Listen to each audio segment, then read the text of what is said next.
You know that feeling when you get paid, look at your bank account, and for a split second you feel, okay? Like, I'm not rich, but I'm surviving. Then 2 weeks later, you're staring at the same balance thinking, where did all of it go? And you start wondering how people earning the same money as you somehow feel calm, while you feel constantly behind. If that hit a little too close to home, yeah, same. That's literally where most people get stuck. If you're someone who is stuck or stagnant about personal finance, make sure to hit the subscribe button and give this video a thumbs up if this helps you out. Here's the thing. Most people believe income is the ultimate scoreboard for financial success. Higher salary equals better future, right? Look, that's what we're told. Work harder, get paid more, everything magically works out. But if that were true, we wouldn't have millions of high-income earners living paycheck to paycheck. And that's where this gets uncomfortable. Because income is loud, it's visible, it's easy to talk about, but it's actually one of the weakest predictors of long-term wealth. Today, I want to walk you through 5 numbers that quietly shape your financial future way more than your paycheck ever will. And once you see them, you can't unsee them. Why income is overrated.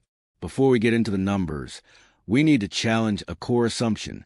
According to multiple studies, including data from the Federal Reserve, nearly 40% of Americans would struggle to cover a $400 emergency expense. That includes people making well above the national median income. There are doctors, lawyers, and executives who look rich on paper but feel financially fragile behind the scenes. Now, you might be thinking, yeah, but if I just made more money, this wouldn't be a problem. Here's what most people don't realize. Lifestyle expands faster than income.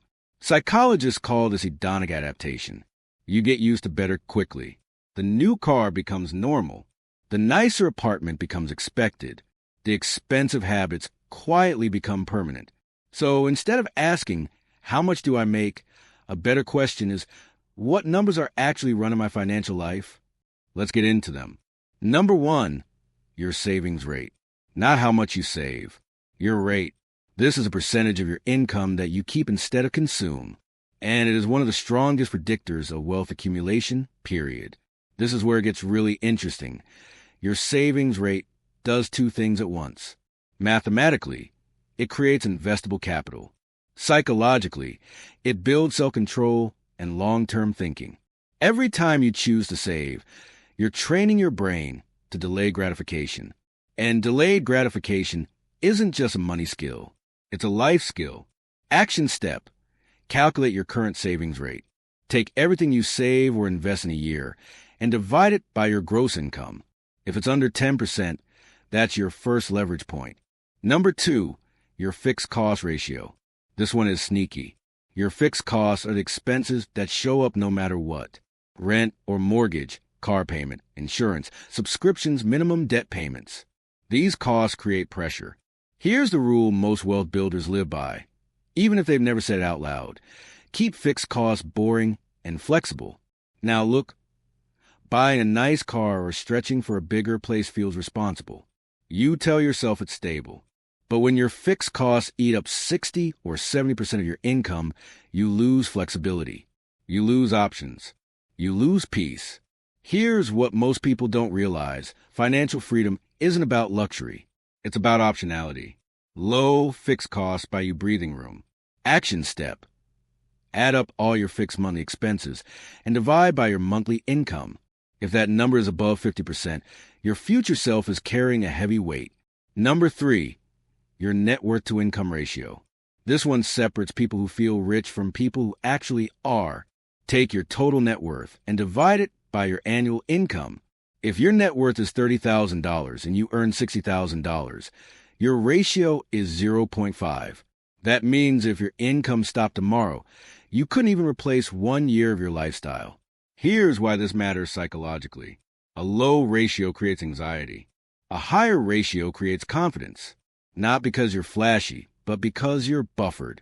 Now you might be thinking, okay, but building net worth takes forever. That's true. And that's exactly why this number predicts your future.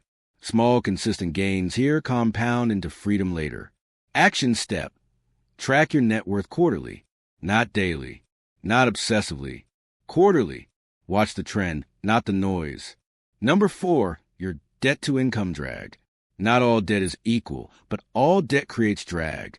Here's a simple way to think about it. Every dollar of interest you pay is money working against you instead of for you. Let's say you carry $8,000 on a credit card at 20% interest.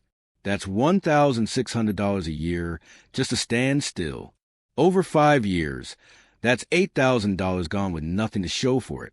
This is where behavior matters more than math. High interest debt keeps you in a reactive mindset. You're always catching up, always behind, always stressed. And stress destroys good decision-making. Action step. List all debts by interest rate, not balance. Attack the highest interest drag first. That's the fastest way to free mental and financial energy. Number 5, your investment consistency score. This isn't about picking stocks. It's about showing up.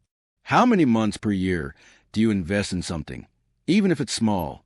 Someone who invests $300 every single month will almost always outperform someone who waits for the right time and dumps in $5,000 occasionally.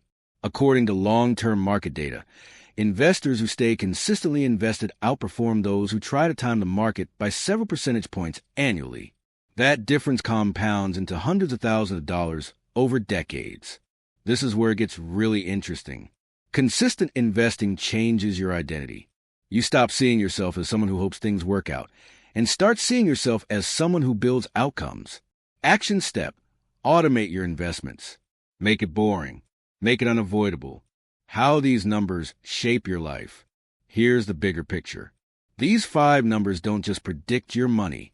They predict your stress levels, your career choices, your relationships, even your health. When your savings rate is solid, you sleep better. When your fixed costs are low, you say no more confidently. When your net worth grows, your fear shrinks. When debt drops, clarity rises. When investing becomes consistent, your future feels real. Most people focus on income because it's external validation, but wealth is internal alignment. It's when your numbers support the life you want instead of fighting it. Look, nobody gets this perfect. I don't. You don't. That's not the goal. The goal is awareness. Because once you see these numbers clearly, you stop blaming yourself and start adjusting the levers that actually matter. You don't need a massive raise. You need better ratios. You don't need motivation. You need systems. You don't need to be rich tomorrow. You need to be consistent today. If this video helped you rethink how you measure financial success, hit the like button, subscribe for more conversations like this, and drop a comment with the one number you're going to focus on first. Your future isn't decided by how much you make this year.